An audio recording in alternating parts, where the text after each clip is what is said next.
Hello students, today we are going to study some additional topics of chapter 1 of SS according to your new book. These additional topics are historians, archaeologists, traveler, name of the country and timeline. Before starting further, let's have a quick recap of previous session. In previous session, we had learned what is history, why do we study history. Also, we learnt about different sources of history such as manuscript, which includes Tatpatras and Bhojpatras, inscriptions written on stone or metal, copper plates, which are also called Tamrapatras. Also, we saw different utensils, weapons and handmade ornaments of ancient times, which proves that people of ancient times were very good in art.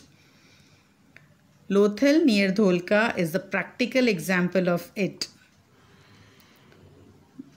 Now, let's start our today's topic, historians. Historians play an important role. They let us know about the past history. They collect the samples such as coins, tools, weapons, ornaments, books, etc. and then classify or investigate it properly. Archaeologist.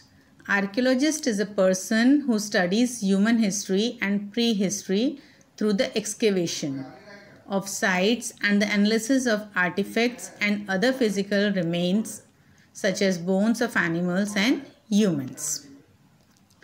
Travelers. A traveler is a person who is making a journey or a person who travels a lot. A person who travels from place to place. They study history and culture of a city or a country. The reason history holds its place in current education is because of these leaders. Believe that a knowledge of certain historical facts were important. The world is having enough knowledge because of them only. Some of the famous travelers are Megasthenes. Megasthenes was an ancient Greek historian and explorer. The Hellenistic king Seleucus sent him as an ambassador to the court of Chandragupta Maurya in India. It's described about our nation in his book Indica. Next is Pliny. Pliny left behind great legacy of respect and appreciation for being one of the strongest ancient Roman historians. Throughout his life, Pliny worked tirelessly. He wrote 21-volume work of Germanic wars.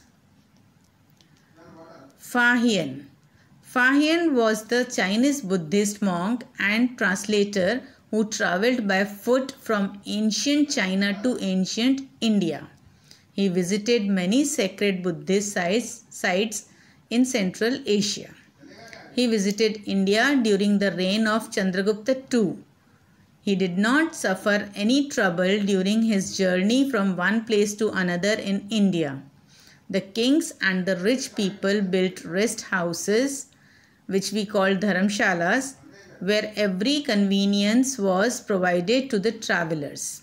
His journey about India is described in his travelogue. Huensang. Huensang was a Chinese traveler. He became Buddhist monk at the age of 20. He visited India during the period of Emperor Harsh. Harsh honored him in his Kannauj religious assembly and also invited him to attend the Prayag assembly. He remained at the University of Nalanda for about 5 years and then proceeded to Bengal. He is known as the Chinese master of the law. India is thankful to this Chinese for the valuable accounts he left behind with many details of political, religious and social conditions of these days. Now, how would you choose a place to live and work and what environmental factors? Let us see further. Let us first understand why have the river banks attracted settlers from ancient times. Because water provides place for hunting and fishing. Water from the rivers is a basic natural source essential for various human activities. As we come to know about history and cultural development on the banks of river in northwest part of India. With the help of investigations done by archaeologists and historians, we come to know that before 4500 years ago, there were many cities in India located on the banks of river Ganga. Now, our country India is known by two names, India and Bharat. Let us see how our country got these names. First, India.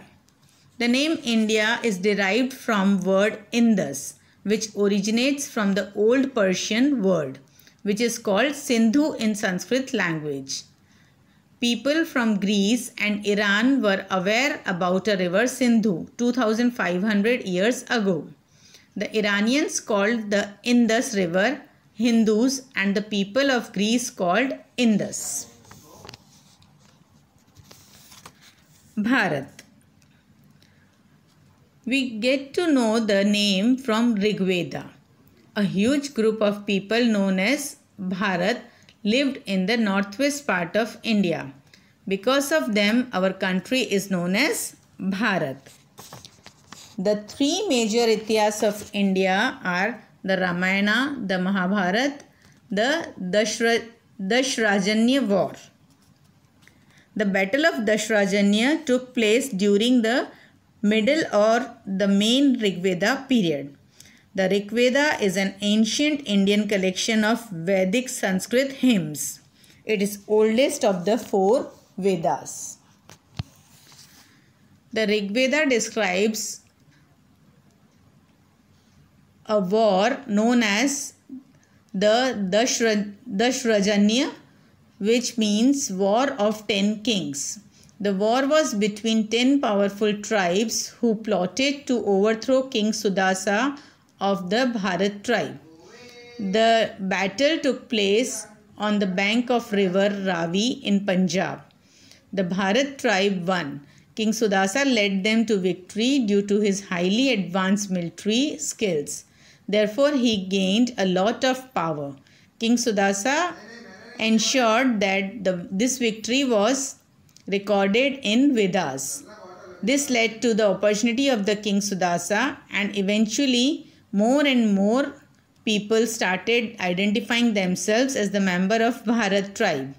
Ultimately, our country was named as Bharatvarsh. Now let us understand about timeline. A line that shows the time and the order in which events have happened. Time is very important in the study of history. We always see the occurrence of any incident with its place and time. Therefore, the arrangement of time is associated with the birth of Jesus Christ. AD. Anno Domini, which is a Latin word which means in the year of Lord, shortened as AD, is used to refer to the years after the birth of Jesus Christ. For example, if I say AD 2000, it means 2000 years after Jesus Christ's birth. BC. BC means before Christ. It means before the birth of Jesus Christ. For example, if I say 2000 BC, it means 2000 years before Jesus Christ's birth.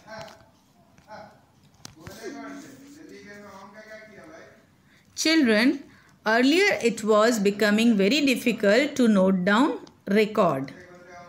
So, to avoid this problem, historians agree that the imaginary year 0 refers to the birth of Jesus Christ. So, years to the left are referred to as before Christ or BC, and years to the right of the 0, Anno Domini or AD, in the year of our Lord. Now sometimes in the timeline you can see CE instead of AD. CE means Common Era. And sometimes in the timeline you can see BCE instead of BC. BCE means Before Common Era.